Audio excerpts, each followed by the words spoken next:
Welcome to the Raising Values podcast, where the traditional family talks.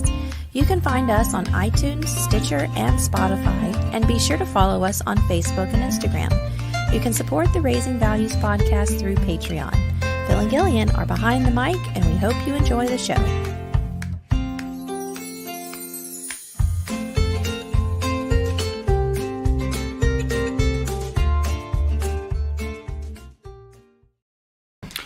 Welcome back to Raising Values. Hello, good morning. You told me you were going to let me intro because you stole it from me all the time. Go for it. Do you want to go? No. Do you sure? I just said good morning. I didn't even do the intro. I just said good morning. So, it's a beautiful Sunday morning. We literally figured out what we were going to talk about yesterday walking in the evening. So, it's a good thing We really weren't even sure. Sorry. Can I speak now? Did you intro? You didn't even say good morning and welcome back to Raising Values. I'll replay the video for you later. Okay. We figured it out 7 o'clock last night. Yes! Good morning, Nina, and good morning, Jocelyn, who's listening too. Yay. Hi, Jocelyn. Thank you for listening this morning. It's always nice to have our younger fans on. We have to be appropriate. No, I'm joking. I mean, we're always it's an appropriate show. Yeah, we figured this out yesterday at the 11th hour on our walk, and it's actually not a new topic. It's one that we've discussed on Matter of Facts before in detail, and it's a topic that we've kind of talked bits and pieces about on Raising Values, but never like concentrated a total episode to the journey that we've gone through. And never really I don't think, anyway. Never really in this guise, because like we've talked about your experience with postpartum and like the 3 years at. I will try to remember to link that in the show description when this comes out on video. But the episode on Matter of Facts was called "Marching Through Hell," which was an appropriate name for 3 years of postpartum and the stress it placed on you as you were trying to figure out motherhood. Stress placed on the two of us as we were trying to figure out parenthood and, still being married to each other. It was a lot. It was a lot to go through. Yeah, well, and I think, too, you have to add the previous year before Piper was born because we we lost a pregnancy, and so that was really hard. And so that kind of kicked off the trauma of becoming parents and what it was like to become a parent for us. And my introduction into motherhood was literally being thrown out of a car at 80 miles an hour, hogtied, and tumbling down a ravine. I really feel like that. Did you get that image? That's what it was like for me to become a mother. Yeah. So it was tough. It was really, really tough. And I was talking to my sister this morning, and she asked us what the topic was this morning. She said she was going to get up and watch when she got her coffee. So Phoebe better be on. I don't know if she is yet. But she made the comment. She's like, oh, it sounds like a really deep. She's here. Yay. She said it sounded like it was going to be a really deep conversation. And I don't think it will. I think that we've processed the trauma so much, and being on Matter of Facts and talking about it, and now having Raising Values and literally using the two shows as therapy has been very helpful to process the trauma that came with those many years of losing a child and postpartum. And so I think the topic itself, for people who don't know it, or maybe you're new to the show and you haven't heard our story yet or heard my story yet, I think it could be eye-opening. It could also be a little scary, and maybe you're not a mom yet, and maybe this is something that your doctor hasn't discussed with you, because I know that my doctor did not discuss it with me, and I was blindsided by what can happen to women when they have children. And to be fair, I feel like even family and close friends didn't really prepare you for this, because like I feel like what you went through, even though it's not unheard of, it is kind of it's at the extreme end of the bell curve. I think so too. And I think I said this either last week or the week before in one of the shows, that I'd reached out to all of my female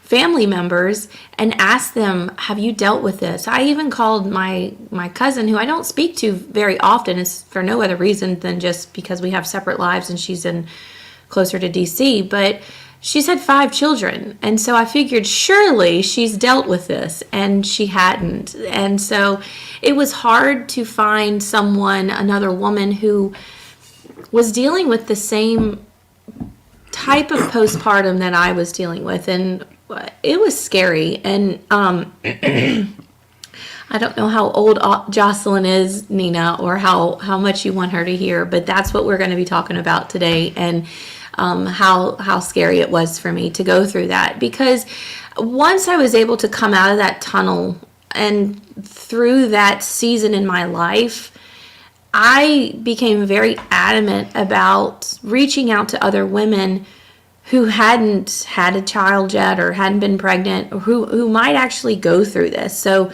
in a sense, becoming an advocate for women who go through such a trauma. And it is a trauma, and it takes years to deal with. It takes years to retrain your brain and your thoughts and your voice in your head, and it takes years to get through that tunnel and that vision in your life.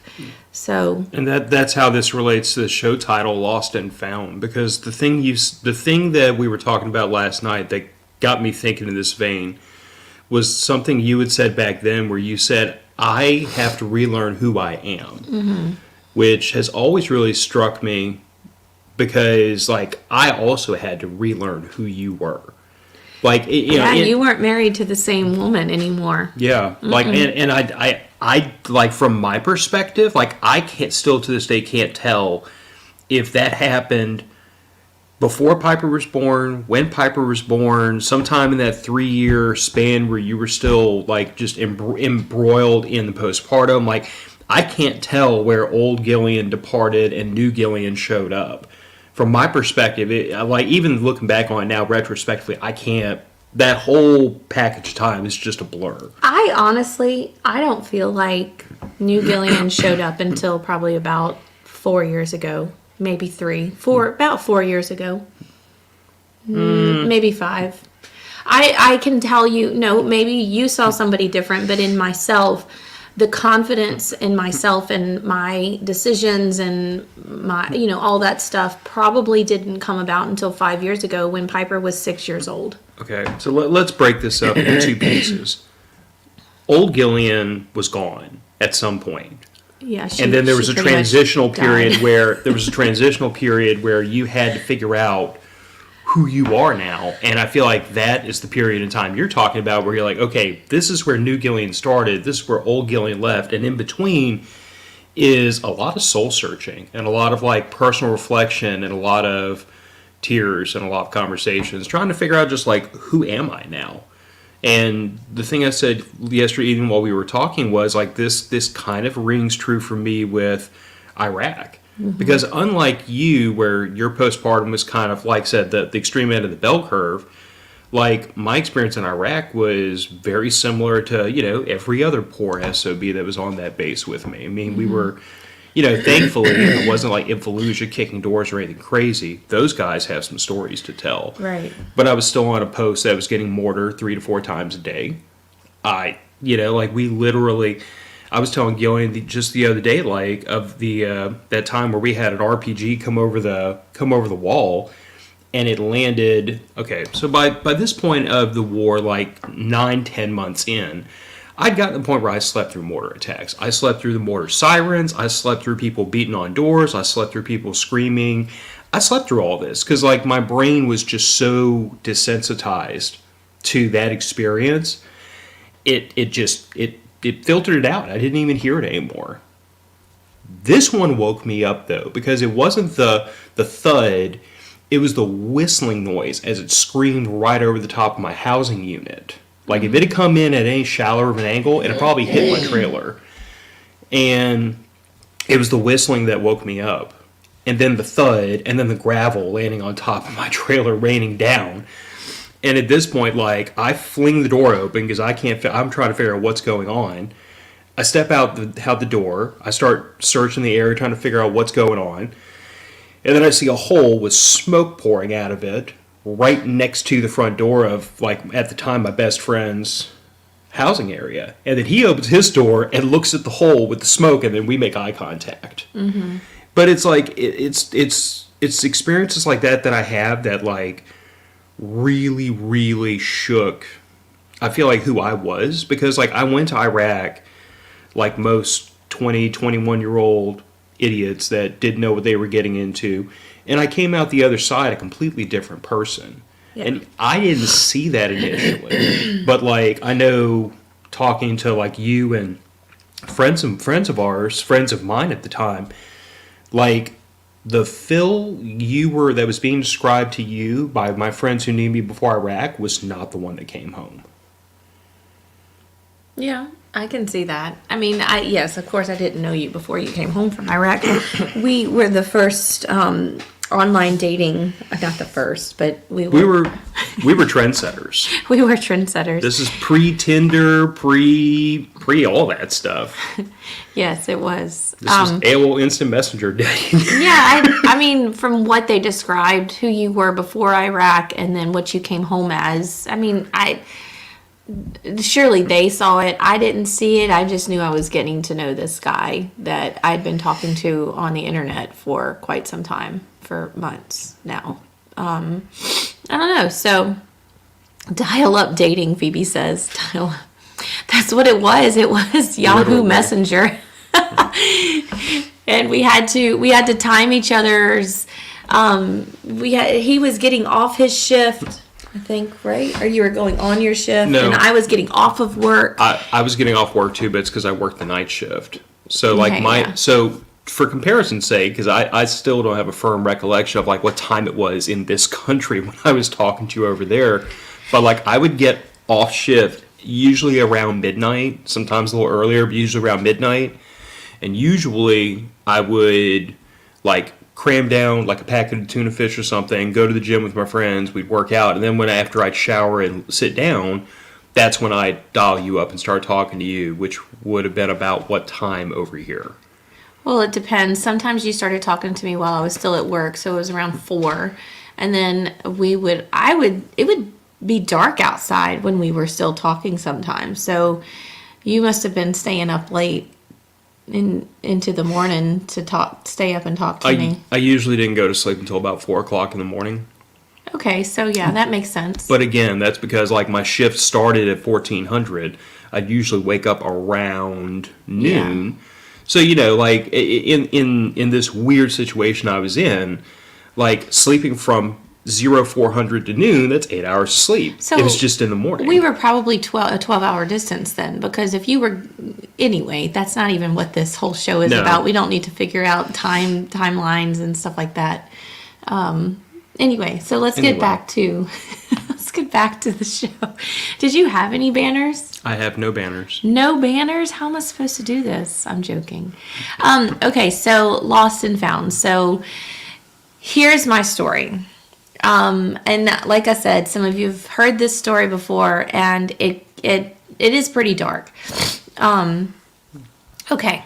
And I'm not crazy, although if you ask my husband, I am crazy. Cuckoo bananas. But Phil and I, so we started dating. We dated for a year, got engaged. We were engaged for 2 years, got married, and we waited 3 years to have our first child. Which, by the way, I wholeheartedly endorse for other couples. I think it's what saved a lot of our marriage. I don't throw any shade on the people that like they meet, they get married, and like by the time they get home from the honeymoon, bun number 1 is in the oven. I get or they do it their own timeline of ways. Yeah. But I will say that I do believe that time. And I feel like maybe it's almost more important. It was more important for the two of us because when we met, we were both very highly independent people. and we were both, not like old, but we were older. We weren't 18, 19-year-old high school sweethearts. We were 21, which is young. Well, but my point is, we were 21. We both started college. We both. At that point, we had both been through very traumatic. I'm not even counting my wreck in this whole journey of life, because I feel like I had already processed that, and that was done. I think I had processed my wreck like the night of the wreck. But the reason I bring all that up is because I feel like the two of us, even though we were 21 years old, were kind of already, or 21 and 22, we were kind of already old souls to a degree, because your wreck and my experiences in the war had grown us up a lot very quickly.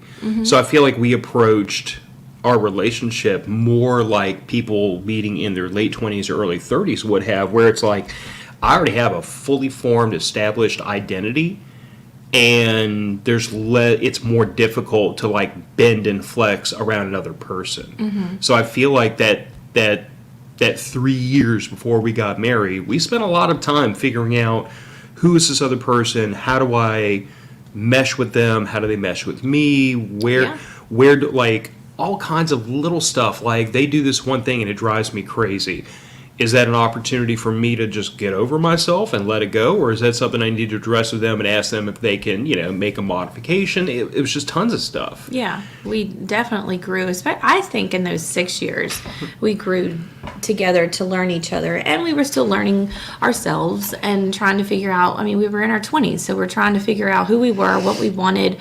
And we had made a commitment to each other that no matter what, we wanted each other in our lives. So we were working through all that. But then we decided to have children. And we were very, very meticulous about this. I was very tracking. Intentional. I was tracking my periods. And there were days when I would call home or call him and be like, today's the day. We won't go into detail, but today's the day. Anyway, I had always thought growing up that I was not going to be able to get pregnant. I don't know why, but it worked out that, of course, yes, I was able to get pregnant. And this is where the trauma story starts. We lost our first child on Memorial Day of 2010. And 2010, right? I think so. Yeah. 2010. 2010. I knew something was wrong. I had tested positive for, being pregnant many, many, many times, and they all came back positive. And yay, we're so excited. We're going to have our first child, all this other stuff. And then we're sitting on the couch, and I started to get a pain, and there was blood, and there was, the whole thing of a miscarriage. And so we rushed to the ER, and I will never forget that day. One, because you never forget losing a child. And anyway, the doctor cried along with us. She sends me back to get x-rayed and do some ultrasounds and things like that. And this x-ray tech did not have the best bedside manner. She had to have known what was going on. I cried the entire time I was at the hospital. The entire time I was crying. So there obviously was not a good reason for me to be getting an ultrasound and crying. Anyway, so she said a few things to me that were not, I don't think she meant them in an unkind way, but she gave me prognosis and told me what was happening, and it wasn't her place to tell me those things, and it certainly wasn't her place to tell me those things in the way that she did. And so anyway, so we dealt with that, and I dealt with that miscarriage for a week after that, and maybe even more than that. I don't even remember. That was a really hard time, but we were told to wait 3 months before we even tried again. So we did, and we did exactly what the doctor said. We waited 3 months to the day, and that day, I know that was that day that I got pregnant again with Piper. I had I was already high risk because I had lost our first pregnancy. And so I was sick the entire first trimester, and the fear of it's going to happen again was always looming behind us. And so I was sick, and get to the second trimester, and it feels like everything is fine. Third trimester, I developed gestational diabetes. They're going to take the baby early. It was just a whole bunch of stuff. It was not a fun pregnancy. And Nina made a comment in the towards the beginning of the show that she went through. When you hover over it, I can't see it. She said she thinks she had postpartum and didn't realize it. Went through the motions, didn't feel a total love for him at first. And Nina, I totally felt that with Piper. I was never connected to that pregnancy. I didn't feel this awe-inspiring Mother Earth connection with my child. And it was amazing. I loved being pregnant. I loved feeling her move and all of those wonderful things that you're supposed to have. But I didn't have an emotional connection to her. And maybe that was because I was so afraid that I was going to lose her. I don't know. But then I had her, which was also a traumatic experience because I almost died in childbirth. Without the graphic details, almost bled to death, and still have some scar tissue and trauma that I deal with all the time because of that. It was not a pretty birth. And what I think should have happened was an ultrasound should have been done by my doctor, who also didn't talk to me about postpartum. And Piper was stuck in the birth canal in a certain position that women's bodies aren't made for. And she was stuck. There was no C-section in sight. And I was physically, what's a good word without being graphic, mutilated? It was a cascade of really, I think, really short-sighted decisions and a lack of attention paid by your OB, and that continued even after the birth when you would go to her with questions and pretty much get told, be a mom, suck it up. Yeah, so which BT dubs, if ever a doctor brushes off any concern you have, whether it's post-birth medication or anything else, please walk out of there and find her doctor, because their job is not to tell you suck it up and get over it. It's to address your concerns and educate you. So anyway, soapbox. That happened. There was no C-section. She just told me I needed to push and get the baby out. Well, in doing so, I was ripped from kingdom come. Both ways, all ways, 3 ways, 4 ways, all of it. The Piper comes out. Of course, she's been stuck. She's blue. She's not breathing. They can't get her to breathe. I'm having a complete panic attack at this point. Like, holding my stuff together on the outside, on the inside, there's a little Phil running around in circles with his head on fire. They lay her on my chest. She's blue. I am in like total I'm losing it. And in the meantime, there's nurses rushing in and out of my room with bags of blood and different tools and medical equipment. And I look at my husband and I say, what is going on? And he doesn't know. And I look down at the doctor in between my legs and I said, what is wrong? And that was when she finally said, I can't stop the bleeding and I don't know where to sew. And and at that same time, one of the nurses turned off my epidural. So I was being put back together with no pain medication. I was feeling everything. My daughter finally started breathing. They finally got her, moving and going and everything. So obviously she's totally fine. She's always been a little hard to wake up. Philip! God! Jeez Louise. Dark humor at its finest. That was really dark humor. Anyway, so very traumatic. Very, very traumatic. First experience with my child. And of course, I have no I felt like I had no emotional connection to this child. I really had no emotional connection to this child.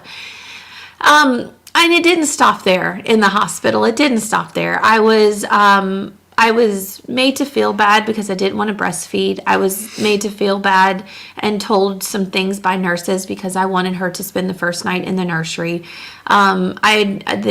They said some pretty awful things to me about wanting her to have a pacifier. And, you know, I think I just said breastfeed. I didn't want to breastfeed. I wanted to try to breastfeed, but, you know, it was, and at that time, 12 years ago, was when I felt like there was a big, like, uproar in guilt shaming and just shaming in general mothers who didn't breastfeed. And so that's when you had the slogans that came out of breast is best. And then you had the women like me who was like, how about fed is best? How about we just make sure that our child is fed?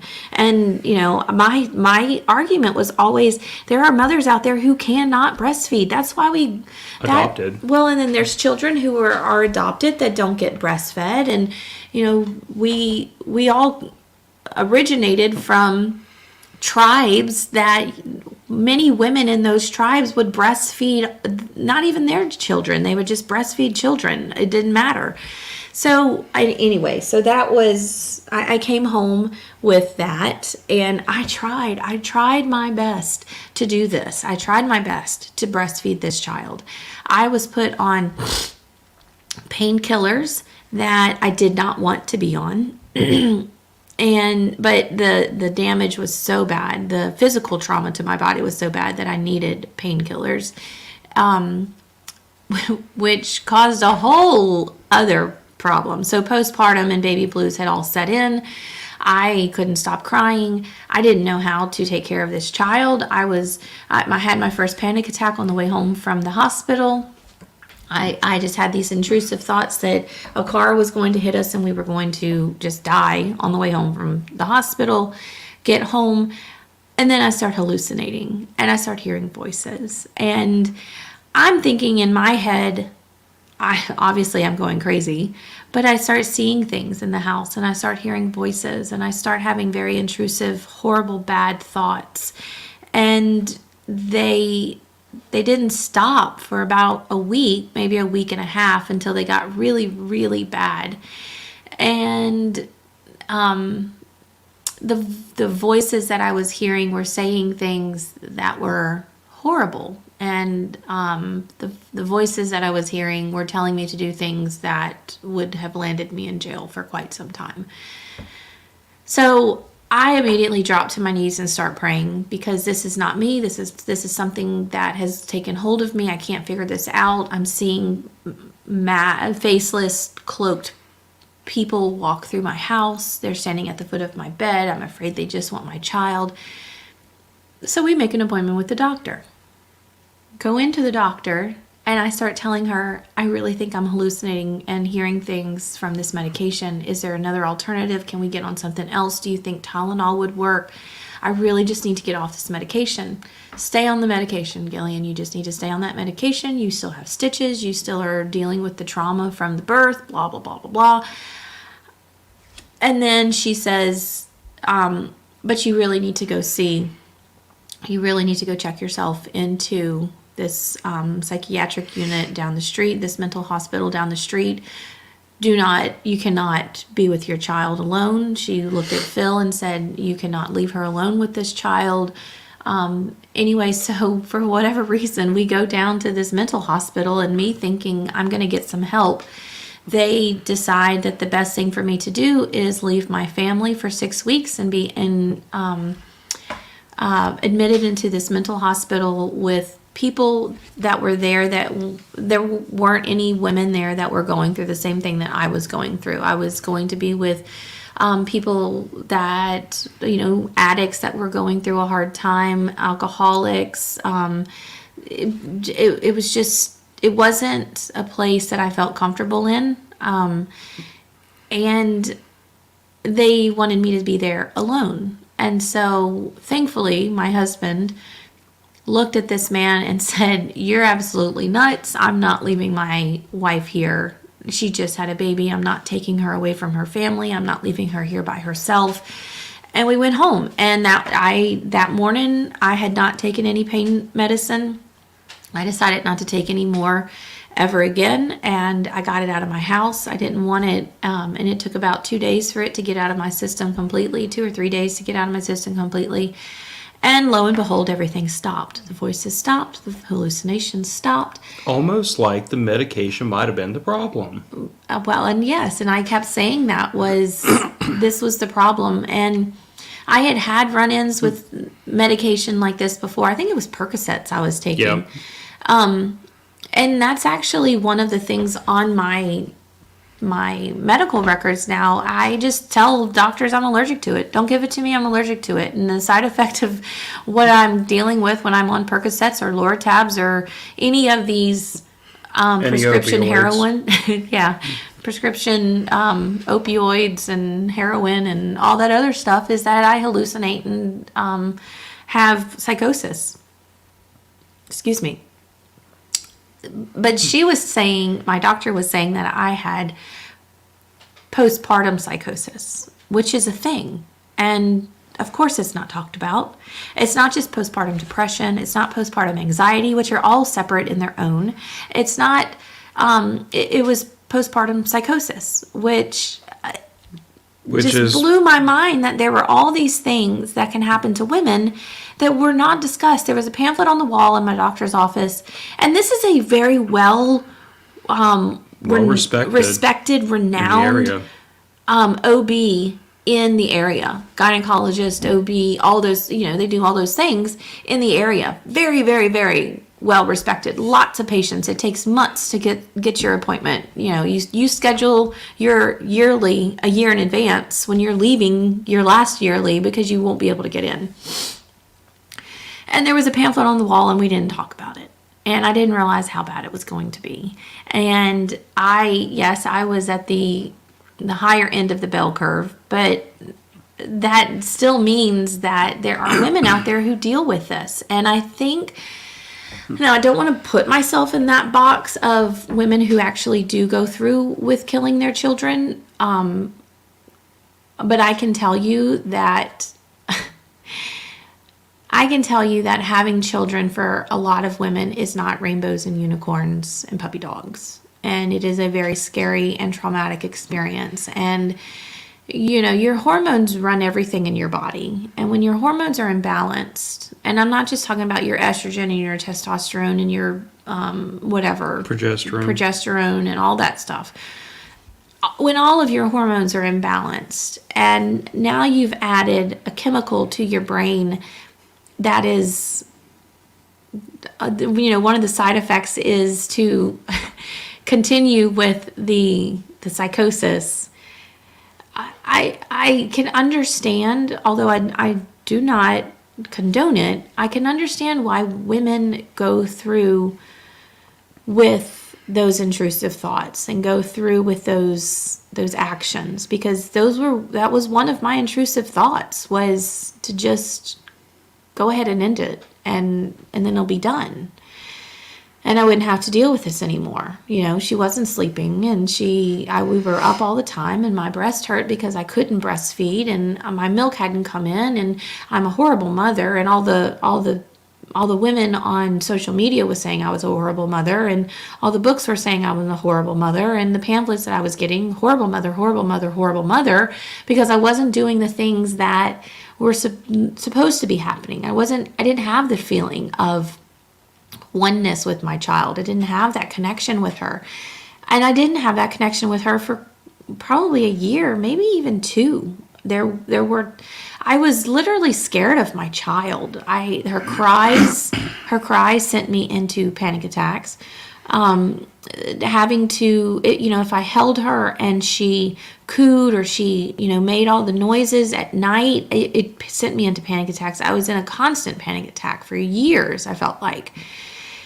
And of course, everything fell to you, and you did everything. You practically raised Piper and me during that time. And, James said something on his podcast the other day about knowing your spouse, I think the term he used was knowing the lunatic you're chained to. knowing the lunatic I'm chained to, yes. And thank God I'm chained to this lunatic, because this lunatic here was the one who got me through the hardest part of my life. And so that was the beginning. It was all culmination within 9 months, actually no, 9, 10, 11, 12, to a year of trauma. And then I had to figure out who I was. I had to go against the grain on some of my thoughts. I had to reach out for help. I had to take medication. I had to get on an SSRI and figure out my life with depression and anxiety and panic. I was scared to leave my bedroom. I was scared to walk into the kitchen. If I couldn't walk into the kitchen, I certainly couldn't leave the house. I was scared to get into a car. I was scared to go to work, and I had to go to work. I worked in New Orleans. I had to go to work. I would retreat to my bedroom, and that is where I felt the safest. And still to this day, when I walk through the doorway of our bedroom, I can feel that calmness that I feel like, I put there. I put that energy there. Somehow I found that to put in that bedroom, and it is still there. But it had gotten to the point with me. It wasn't a depression, like I just didn't want to get out of the bed.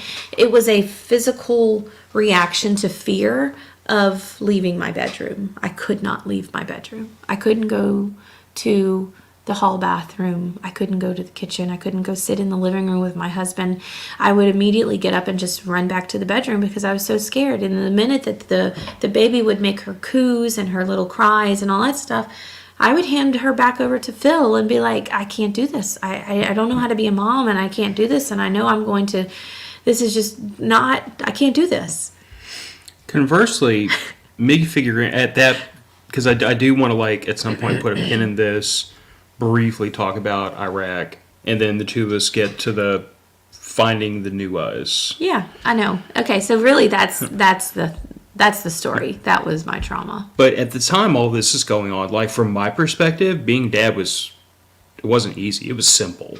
My job is, I have this tiny little human being that needs to be fed and loved and kept warm and, changed very often. And then I have this woman, my wife, who needs me to be supportive, needs me to shoulder the load where she can't, needs me to help take care of things. So, from my perspective, being a dad was just a very simple task, if not an easy one. Because it was take care of you, take care of her, and then somewhere in there, find time to take care of me. But, I recognized everything you were up against when they tried to commit you, for God's sakes. I was one that literally told the doctor, I'm like, you're not checking her in, we're not staying here, we're leaving. Mm-hmm. And like I've said on a previous episode, the doctor kind of got a little forceful with me and was like, well, you can't take her out of here. And I looked at him like, are you going to stand between me and the door? Because literally I was about to walk you out there through him if need be, but I was like, this is going to end one of two ways. Either with me, my wife, my daughter in the car going home, or with me in handcuffs. Yeah. Because you're not taking my wife. I made a judgment as your husband that, you felt like the medication you were on was the problem. I felt like the medication you were on was the problem. No one wanted to admit that giving a person opioids could have a deleterious effect. And I just felt like in my heart of hearts, I'm like, okay, we discontinue. You would decide if you hadn't decided to discontinue that medicine, I would have probably been a little bit more even keel about maybe we need to put you someplace for a minute just to make sure you don't hurt yourself while this runs its course. But the fact that you were like, the meds have to stop, I was like, I think the meds are the problem. I think if we discontinue the medication, we take you home, give you a day or two, you'll be fine. And you were. Mm-hmm. And if you hadn't been, we'd have gone to plan B. Yeah. But I don't know. I feel like I've had a very well-documented distrust of not even just doctors, but authority figures as a whole. If you tell me something that doesn't make sense, we're going to circle back around to that over and over until you tell me something that makes sense. And if you refuse to tell me something that makes sense, I just I discard your opinion entirely. And I feel like I got there really fast with your OB with the psych facility, with a lot of people that you've brought up who were saying, well, you're Gillian's a bad mother because she doesn't do this, that, and the other. And I very quickly got to the point where I was like, you know what? Every one of y'all's opinion of what a kind of a mother my wife is no longer matters. Which I think when we get to that point, I feel like that's probably the biggest change you've undergone in rediscovering the new you, is that you have a very, very narrow circle of people whose opinion matters to you. Yeah. And used to, not a good or bad thing, it's just it was your personality, but like you did place a lot of weight on what other people thought of your performance as a wife, as a sister, as a daughter, as a mom. Everybody's opinion meant something to you. And I feel like the biggest change you've undergone is you have a very, very tight circle now. And if you're in that little circle, yeah, your opinion matters a lot. And if you're outside that circle, it doesn't matter even a tiny bit anymore. Because you've learned to shed all that negative opinion and attention that doesn't matter. I agree. But it's so freeing. I can't believe that I actually cared that much. But most people do. I know, and that's I wish I could take my I feel like the last 2 years have been the most eye-opening years for me in finding myself and realizing that I'm going to do what I need to do to feel happy with myself. And the only two people that it affects and only two people that really matter are you and Piper. But I think that's just your journey through life. I think as you get older, you talk to people in their 50s and 60s and 70s, and the first thing that you hear is, I stopped caring what other people thought. I stopped caring about other people's opinions. And I am so there now. Like, I don't care. I don't care if you watch this show and you're like, oh my God, she is a bad mom. I can't believe she does that. I can't believe her kid doesn't have a phone. I can't believe her, whatever. I don't care. I really don't.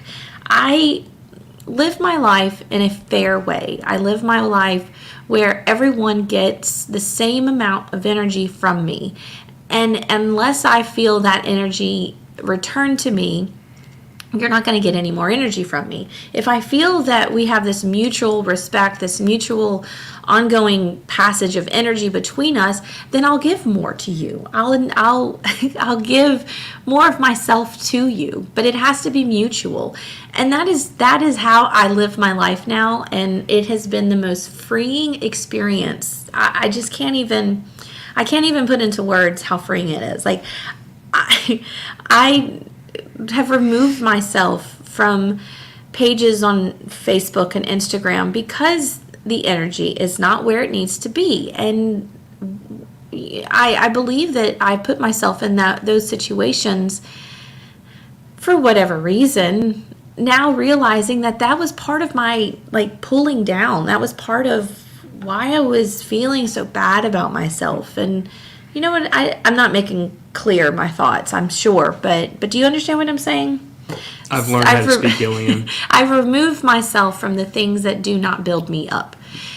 And that includes people, that includes family, that includes friends. My circle has gotten smaller and smaller, but your opinions don't matter. But to 28-year-old me who had just had a baby and had already felt like she was failing at motherhood. Failing so miserably at motherhood,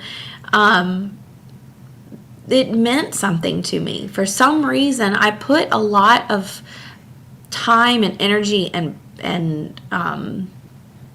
what's the word I'm looking for? Time, energy, and trust, I guess, into what these other women were saying. And why? Why did I do that? I don't know. I guess I don't know why I did that, but I did, and here we are, and I have come full circle, and I will never be that woman that downplays another woman's decision about their child unless it is harmful to the child. Of course, I'll say something then.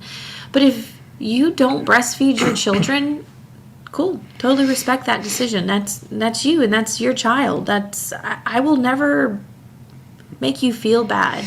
I will never make you feel bad about the decisions that you make for you and your own family, as long as it's not harmful. Yeah. Then I'll make you feel bad. I might even call somebody, but stop. Anyway, okay, so circling back to you coming home from Iraq and the trauma that you experienced, because we experienced that trauma together. Which I don't know. I just had this thought in my head of how we were supposed to be together. I have always thought that God put us together because I was going to need someone exactly like you, this lunatic, just like you, that was going to be able to get me through the hardest time in my life. And I think that if I had someone that was weaker and maybe less convicted. I mean, there's a whole slew of adjectives that we could use, but if I had someone that was not you, I would not have made it. Our marriage would not have made it. And by me not making it, I do mean that I would have gone through with some of those thoughts. Well, and to be specific about some of those traits, like I feel like a lot of those traits that because we've talked about this before, between the two of us, like I feel like a lot of the traits that you place weight on that kind of got us through that time in our lives are literally traits I developed in Iraq. Mm-hmm. Because I think about like pre-Iraq Phil, and I was a 20-year-old college student. I was a moron. I had I was literally on cruise control through college. I wasn't applying myself. I wasn't trying. Wasn't working hard. I didn't have to, frankly. I was intelligent enough to sleep through most of my classes, which was good because I was partying so much with my idiot friends. I had to sleep through some of my classes. And I wasn't taking it seriously, like most 19, 20-year-olds aren't. It wasn't like failing out, but I wasn't trying. And I had a plan for like where I wanted my life to go that largely centered around like me, my stuff. I did not want to get married. I did not want to have kids. I didn't want attachments. I was totally like in it for me and me alone, which sounds horrible. But at this point in like my dating history, I'd been burned so many times. I'd just given up. I'd given up on finding Mrs. Rabelais. I'd given up on finding a decent woman who'd treat me right. And I said, to hell with it. I'm out for me, and the rest of the world can figure their own lives out. And that was the way my entire life was packaged. And I'd also stepped away from my Christian faith. I completely lost faith in God, and then I stopped believing. And even when I say I didn't believe, I question that to this day, because like in my head, I think I always thought to myself, he's up there, but I don't care what he's got to say anymore. Hasn't been doing me any good, hasn't served me well. I'm in this for me. I'm going to do what's best for me, not what's best for him, not what his will is. And in hindsight, I could think of a couple of times where I could see him trying to give me a gentle wake-up call that I just stubbornly ignored. And then I think about the day I found out I was going to Iraq. Because this was in, 2003. The initial invasion had already happened. I had friends in 1st Marine Division who were seeing very heavy fighting through Baghdad. And I knew that war was not a polite one. I knew it was ugly. And I knew there was every indication it was going to get worse. Because it was morphing from a war against conventional forces, the Iraqi Republican Guard, into an insurgency. And insurgency is part of my personality is I'm kind of a history nerd. And every time a military engagement devolves into a fight against an insurgency, it gets very ugly. It gets very bloody. There's a lot of problems because in order for that conventional force to fight against an insurgency when they are blending in with the civilian population, you have to hold back, because if you burn down a bunch of civilians, you create, if you burn down 2 civilians, you create 5 more insurgents because their entire family is going to want blood. And you can't blame them for that, because I would think the same way. But because you're measuring your force and they're not, you're constantly getting harmed. You're constantly losing people because you will not fight where they will fight, because they don't care about the collateral damage. Collateral damage serves them, not you. Mm-hmm. So I was watching all this from afar, and then I got a phone call from someone who I actually had a class with at the University of New Orleans who was in my guard unit. She called me up and said, hey, I just got orders to go to Iraq. And I was on the phone with her on the cell phone because I was driving to school that morning. And I said, well, are they sending a detachment? Are they sending the whole unit? Are they sending the whole brigade? Like, what's going on? And then I had a call from my guard unit. And I told her, I'm like, well, I'll call you back in about a half an hour. I didn't even answer the phone. I was driving right in front of my guard unit when I saw they were trying to call me. I pulled into the guard unit, showed my military ID at the gate, parked, walked straight to my platoon sergeant's offices, and I walked in his door and said, we're going to Iraq, aren't we? And his jaw fell. Like, he had no earthly idea. I was just on the phone with one of my, somebody from my company, and he looked at me, he's like, how in the hell did you already find out? And I was like, that's all I needed to know. When's our MOB date? Like, I resigned myself to the fact that in that instant from the phone call on the highway to standing in front of him, I'd already resigned myself to the fact that I was about to have to go to war. Isn't that crazy? I was about to have to tell my parents I was going to war because they were both not happy with me joining the Guard in the first place. I'd had to resign myself to the fact that I might not come home because a lot of people weren't. And then I went home and started praying. And all that happened in about 4 hours. You can't cry on podcasts. Why not? You cry on podcasts all the time. But then we'll both be crying. Well, you can cry. I'm sorry. But I guess what I'm saying is, it was a very rapid reordering of like my headspace, because I was literally on my way to college that morning. All I was thinking about was, I'm going to go to this party this weekend. It's going to be fun, yada, yada, yada. And then I didn't even go to college that day. Yeah. Drove home, went to church, went home, told my parents, and then started getting my life together. So. And then it took 6 months for you to find me. Well, no, first of all, it took a few months to even get to Iraq. Oh, well, then longer than that. Because this was, so we went on orders late October of 2003. I remember this because it was like right after my 21st birthday. And went to Fort Polk in Louisiana, started doing our MOB, started doing our build-up, a lot of paperwork, a lot of checking equipment, a lot of deferred maintenance. So we got everything together, got everything ready. We ended up flying into Kuwait in, I want to say, late January 2004, and we actually jumped the border from Kuwait and Iraq in early February of 2004. Was it early February? I don't know. I know that we wrote crew of New Orleans on the side of our Humvees because it was like right around Mardi Gras, and Oh, well then, yeah, probably February. We tried to have a little bit of fun with our deployment. So you're talking about, you got the call, you knew, and you walked into your platoon sergeant's office, and your brain had already categorized things, right? Yeah. Yeah. That is exactly what happened to me during my wreck. Like, I knew from the moment I saw my injury, which, by the way, I have no visual. I cannot remember what my leg looked like in this wreck. I can't remember. I remember looking at it, and I remember like freaking out when I saw it, and I remember the feeling, but I have no visual memory of what my leg looked like. Your brain said nope.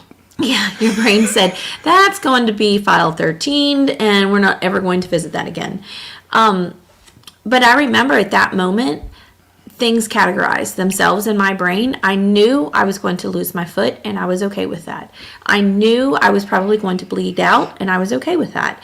My mind was made up, and it was fatalistic. It was well, I was at peace with all the things that were about to happen. I was at peace with the fact that I was probably going to die from this car accident. If I was going to live, I was going to have my leg amputated. If I was going to have my leg amputated, my arm wasn't going to work. I was at peace with every single thing that in my head I could figure out and categorize. Like, this is the next step, and that's fine. It's gonna hurt, absolutely, but I'm fine. I didn't even cry. I did not cry until I got to the hospital and I saw my parents.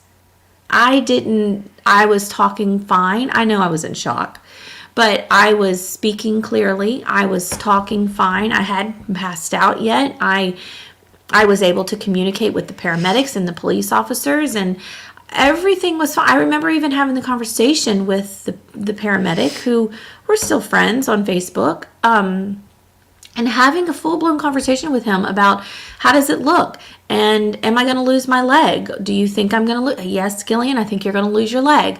And then I remember having the conversation of him saying, I have to set it in something, and you can cuss and scream and you can do whatever, but you can't hit me. I mean, we were friends before the wreck, and I remember him saying that. I remember passing out. I remember so much of it. I remember the officer letting go of the, what is the bed on wheels? Gurney. The gurney? Is it a gurney? That's what I call it. The stretcher? Stretcher. I remember him letting go of the stretcher and me starting to roll down the hill. And then I remember screaming and saying, I'm rolling down the hill. But I guess what I'm trying to say is, it's crazy that you process that trauma the same way I process that trauma. Obviously, there has to be a word for it. It's something that naturally happens with human brains to process trauma. Yeah. But yeah, we both process things like that quickly. I guess the reason for bringing it up was though that like in the course of Iraq, I learned a few. I had to learn a few things. I had to develop a few traits that I feel like got me through that and got me through dealing with your postpartum too. And these are kind of elements of like the new Phil, which is where I would like us to pivot towards. Yeah, go towards because it's been an hour. Yeah, this has been a lot to unpack, and there's a lot more to unpack if we want to talk for like 3 hours. But like I learned very quickly. Like everybody's heard the old adage, the Serenity Prayer. Give me the ability to accept things I cannot change things I can change, and the wisdom to know the difference. I learned I was very, very good in my younger years at identifying a problem and then like killing myself to fix it. You know, like there was no level of work. There was no such thing as work that was too hard, too dirty, too sweaty. If there was something I wanted, I was going to accomplish it. And it didn't matter to me if I didn't have all the, you know, like if it was like martial arts, the fact that I wasn't a natural born athlete didn't matter to me. I was going to spend 8 hours a week in there, you know, in that head school. I was going to spend time at the house hitting a punching bag. I was going to do whatever I had to do to accomplish my goal in that, because I'd set my goal. I was going to get there. What the whole experience of Iraq taught me was sometimes there is no amount of work that's going to get you there any faster. Mm-hmm. You have to learn to accept, and you have to learn to just give up. And I feel like that was one of the things I learned in Iraq was like because I came to the conclusion very quickly that there's nothing I can do from wherever I was in this deployment to get home one day faster. It's going to happen on this date, come hell or high water. Mm-hmm. The only things I could influence was, do I get to go home? And do I get to bring all my friends home? So I focused on doing my job as well I could, making sure that my job was done properly so I didn't kill 4 SOBs on that Black Hawk from my screw up. Mm-hmm. And that was what I had to put all my time and focus into. I didn't think about, I wish I was home, I wish I was with my friends, I wish I was with whatever, because that wasn't going to help. I learned to just accept, this is the thing I have to worry about, everything outside of here I'm going to ignore. Like Andrew, when he and I talk about this, he calls it the 3-foot world. And I still struggle with that. Mm-hmm. But in that situation, I had to learn to deal with that. And that's the way I looked at you and me dealing with that situation together, was like, there are things here, like I can't make Gillian's mind heal 1 minute faster from this. Not right, especially not in those, or that very beginning of it. Yeah. But what I could do is keep you healthy, keep Piper healthy, and just like be the support system y'all needed to give you that time to come around. And it was hard, but it was something I'd been conditioned to do from Iraq. I also came back to my Christian faith, which we've talked about. And I feel like a lot of what I learned in Iraq was learning to be very self-reliant to a degree. Like I'd been separated from my family. I've been separated from my closest friends. I was separated from anything and everything in the world that would normally bring me comfort if I was stressed out. I didn't have any of that because I was in a war zone. So I had to find ways I could de-stress that were not reliant upon anything I had before. I had to learn kind of a new kind of inner strength to depend on myself. And I had to find a way to depend on God again. And to make peace with the fact that, sometimes it seems like he's not listening. His plan is screwed up. It seems that way, but it's because I can't see it, not because it doesn't work. You're not listening. Yeah. Yeah. There was a lot of coming around to the realization that he's right always. I'm only right when I'm following the plan. Yeah. And his plan is not always my plan, so I just need to learn to accept. I feel like there are elements of like stoicism and self-reliance and, learning to give up control. Learning to stop feeling like I have to control everything, which, even to this day, I struggle with. I'm a planner. I'm a type A personality. I like everything in a nice, neat little box. I like schedules. I like lists. It's the way to this day I make sure that I don't forget things. But I've also had to accept the fact that even as I'm making like this to-do list, there are elements in here I can't do anything with. Yeah.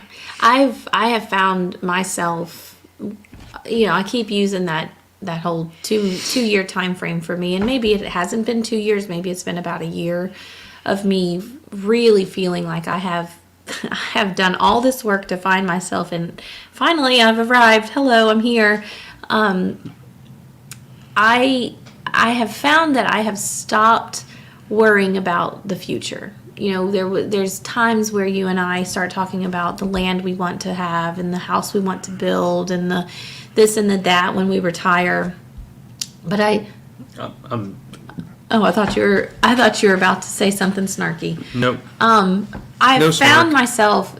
I still dream about that. I think there are dreams, and those are things that I hope to achieve with you one day. But things that I used to do were things like, okay, where do I want to go next for my job? Where do I want my career to go? Where do I want, my next passion to be, and blah, blah, blah. I have found, again, the word freeing. It's been so freeing for me to just let things ride out. This is the season I'm in. This is where I'm at right now. I'm going to enjoy the time that I have. The one thing that I do think about a lot is my daughter is almost 12 years old, and in 7 short years, she will be out of my house. She is this year and next year, and then she's going to be in high school. The time is going to go by so fast, and I was living in the future so much and thinking about light at the end of the tunnel and, doing everything I need to do to get to this goal. And it's not that I've given up on goals. I still have goals, obviously, because I freaking walk 2 miles a day. But I'm not so headstrong on staying there. I've come back to the present, and I've come back to a person that is happy in the decisions that she's made. I can look back at those traumatic experiences in my life and the time where I thought I wasn't a good mother, and I can kind of laugh at it and be like, but did you die? But did she die? It was just it's kind of like, now you made it. You've gone through, you've lived through that trauma. That season was a dark, cold, horrible season in your life, and yeah, it lasted a very long time, but I made it. I'm here, and I'm a better person for it. I'm a smarter person. I'm smarter might not be the word. I have more wisdom from it, and I can apply all those things to different parts of my life. And I love that. I love being able to draw from past experiences. And, what I used to tell myself during a panic attack, and I don't remember who told me this. I think it was my therapist at the time. This is a short moment of your day. This isn't the rest of your day. This isn't the rest of the hour. This isn't the rest of your life. You will come out of this. This does not determine how you are going to feel for the rest of your life. Your life is a long time. But in my panic, anxiety-stricken head, my brain, this was the rest of my life. I'm going to live in this fear for the rest of my life. And of course the clouds, roll away and the sun comes out and I'm fine for another day, or I'm fine for another 2 days. And then the panic attacks got shorter and shorter once I was able to realize fear and anxiety is a natural process. It's a natural part of your brain. You have to go through it. It doesn't matter who you are. You will always go through fear and anxiety. It might get to panic. It might get to depression. But those are just natural things that your brain goes through. And once I realized that, and once I could wrap my head around, look, I am not doing anything that's not natural. This is all natural. I just have to learn to cope with it. I have to learn to talk myself through it. I have to learn that, like I said, the most freeing part of all of that was knowing this is not the rest of my life. This is not how the rest of my life is going to be. But anyway, so I feel like I'm a totally different person. I did not lose my faith through any of it like you did. In fact, my faith grew stronger and harder, and I felt like I was in a constant, and I have said this to many people, I felt like I was in a constant prayer, like I was constantly talking to God. And it wasn't a, Heavenly Father, it wasn't your typical prayer from church. It was my prayer. It was just a constant conversation with God of whatever. I was just constantly talking to God. And that was for many years. I was just in constant conversation with God. And that got me through it. You got me through it. I got myself through it. And family got me through it. And I'm a better person for it. And I hope that our stories can help people, because living through that you should not live through that alone at all, ever. Anyway. So if you had to name one positive trait the new you has that came about because of this trauma, which one would it be? Just one? Just one. That makes it more difficult. Because of this trauma. Did you hear my wrist? Yeah. That's probably got picked up on the mic. I don't know. Let me think. You answer. Positive trait that came out of that trauma?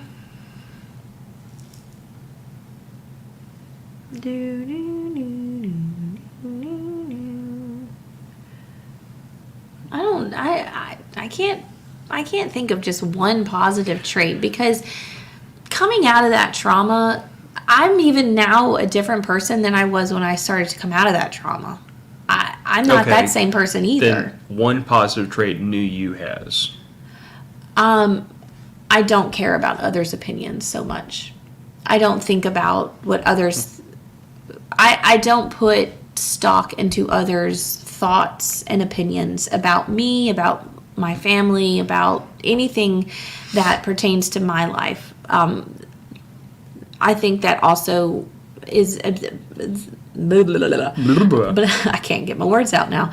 I think the other positive thing that has come out of it is I have learned, y'all, I'm sorry, I'm a hippie. I have learned to control my energy. I have learned where to put my energy. I have learned how to read energy. I have learned how to accept it.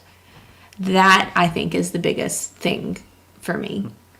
Yeah, I think for me, it's the whole learning how to accomplish something that doesn't require just hard work. If that makes sense. No. Okay, the thing I was talking about earlier, if there's something I want, I am quite okay making any sacrifice I have to get it, any amount of extra work that's required, like you know this about me. Like I will run around like fly to the bumblebee for a Saturday or a Sunday. Drives me nuts. Oh, it drives her crazy because Sunday and Saturday are days of rest. But to me, like I've got coffee that needs to get ground. I've got a podcast that needs to get edited and uploaded. I've got laundry and the lawn. The and laundry's almost done. The lawn got done yesterday. The dishwasher needs to get unloaded. Anyway, keep going. Anyway, but the point is, like, I will run around for hours and knock out everything on my to-do list and then sit down. And I'm okay with that. That is my way. But what I never knew how to do, what old me did not know how to do was, there's this thing that needs to get done, and there's no amount of work or effort that's going to make it get done any faster. It's going to happen in its own time, and you have to surrender to the fact that this process is going to happen in its timeline, not your timeline. Yeah. And old me, that would send me into a tirade. This idea that, what do you mean I can't hurry up and get this over with? I hate to say like I was impatient, because to me, like, most people that are impatient are not.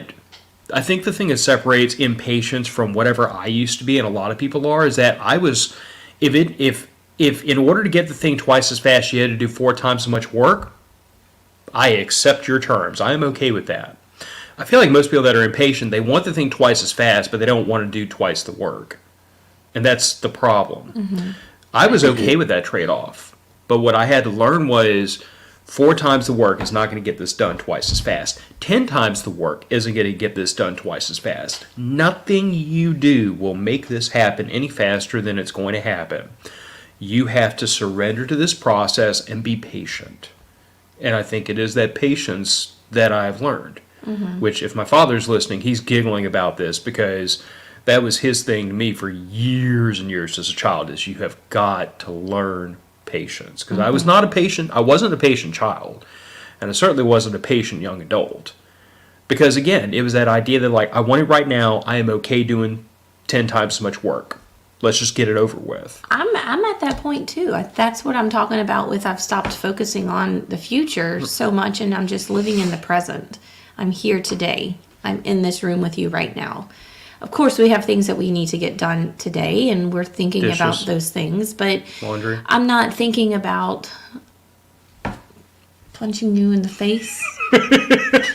That's been the theme this weekend. Punching him in the face. I still don't have any bruises. You still don't, because I don't punch you. But that's what I'm saying, is that, we both are now just living in the presence, and we're letting things flow like they should flow. When it gets here, it gets here. When things happen, they happen. I'm not looking for it. I'm not creating something out of nothing. I'm just here. I'm here, and I'm enjoying what I'm here to do. I think, too, and I know we need to wrap this up, that's why this house is so peaceful. That's why even Piper's friends that come over comment about how calm and peaceful our house is. It's because we're not rushing around trying to get to the next thing so quickly. Like, things just come as they're supposed to come. And if it takes a year or 2 years or 5 years, they come when they need to come.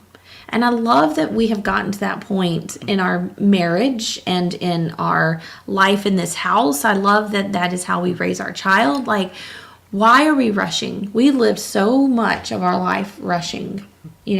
Through traumas, you kind of have to. You have to look at the future. Like, your goal is years out. And if you don't focus on that in the future, then you're not going to get there.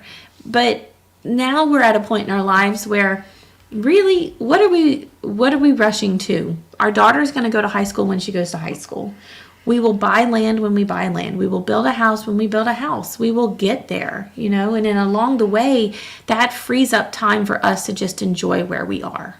Not just that, but I think probably because of the trauma we've gone through in the past is why we prioritize calm in our family and in our home and in our household. Because we recognize that even though I want to say like some growth has come from that trauma, it doesn't make the trauma something to look forward to. It's still a terrifying, heart-wrenching thing to go through, even though we've learned to take things away from it that have bettered us. But what we prioritize for our family and for our daughter specifically is that this will always be a place where like we keep as much of that at bay as possible. We intentionally don't overload ourselves with extracurriculars and stuff outside the house. We're very quick to tell somebody, yeah, I'm just not feeling it today, or nothing personal. We're hanging out at the house today.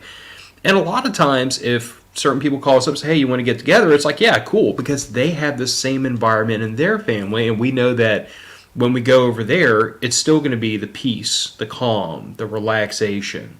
It's going to be prioritizing those things so that for the next 5 days of the school week, we can deal with the things that have to be done on a timetable quickly in a rush, because when we get home in the evenings, it's calm, it's peace, it's quiet. It's back to the environment that we need to kind of unwind the stress of the day and the stress of the week. But I guess I thought of something really. Shoot. It might go on a t-shirt or a mug. We are intentional with our peace because our trauma was intentional with the lesson. Yes. I just pulled out a Philism. Philosophical moment even. Intentional with our peace because the trauma was intentional with the lesson. It's going on a shirt. Which, by the way, we did not talk about this at the beginning. We didn't do any of our announcements at the beginning. Well, then we should probably wrap up with the administrative work, which you told me we were supposed to do at the beginning. We are, and YouTubers always stop midway through their videos to give their administrative work. But a couple of things really quick, and we'll wrap up this episode, which was really good episode, by the way. Prepper Camp is this weekend, coming up this weekend. It's too late to get your tickets. Sorry, you're out. You have to wait till next year. But on that note, Matter of Fact's podcast usually releases in audio form at like 4 o'clock in the morning on a Friday. It's going to be a little late in the day next weekend, because what's going to happen is Andrew and I are going to be recording kind of a morning show at Prepper Camp Friday, Saturday, and Sunday, and I'm going to upload it as soon as we get done with it. So for the weekend of Prepper Camp, there will be some content coming out whenever I can get it chopped together and posted in the mornings. If that plan completely goes to hell in a handbasket because the cell network will not cooperate, even though I'm pretty sure I can manage it, then y'all just get all that when I get back to civilization. But that's the game plan. Which also means that my producer will be out of town for Raising Values next week, so we will not have a show next week. We won't even have a rolled out show or recorded show for next week. I'm going to take a break while he's gone, and he's going to focus on Matter of Facts while he's gone. And you're going to think of topics while I'm gone. I'm going to get punched. Intentional peace. Intentional peace. Intentional peace. What else? Women Who Prep Conference. You can register for that event. That's in April of 2024. So registration is open for that. It's going to be a great event. And the most exciting news, I think, is that we have merch. Yeah? No? Can I not announce it? No, go for it. It's in the show description. It's in the show notes, so you can get the link there. There will be upcoming discount codes coming out, and if you are a patron to the Matter of Facts / Raising Value podcast, then you are going to get a nice little discount code for that. We will also have another discount code, I think, coming out for some other merch. So so the link is in the show notes for our new merchandise for Raising Values and Matter of Facts, and we want to thank Chris and Tiffany so much for that. They are patrons of the group, and they've done a really great job with making sure that Matter of Facts and Raising Values is represented so well. So check that out. Become a patron. Again, patrons get, I think, some really cool benefits. They get discount codes, first of all, and then our camping trip and all that stuff. So become a patron. All of that information is also in the show notes. Well, and specific for the patrons, like in our audio only feed, I've always maintained about a year worth of back catalog content. And I've done that intentionally, not as like a money-making venture, but it really is a cost limitation. So that, because what a lot of people don't realize is like when you operate a podcast, storage and bandwidth costs money. So as a cost-saving measure, I've always kind of, as we get to the edge of our storage space, I've always killed off some of the older episodes. So we've always had about a year worth of backlog content. Well, the show has been going for 7 years. Matter of fact, has been going for 7 years this past August. So I'd have to go back and look at it, but I believe I have like 160, 170 old episodes that haven't been heard by anybody in probably 5 years, sitting in a feed just for the patrons, and I'm constantly adding to it whenever I remember to.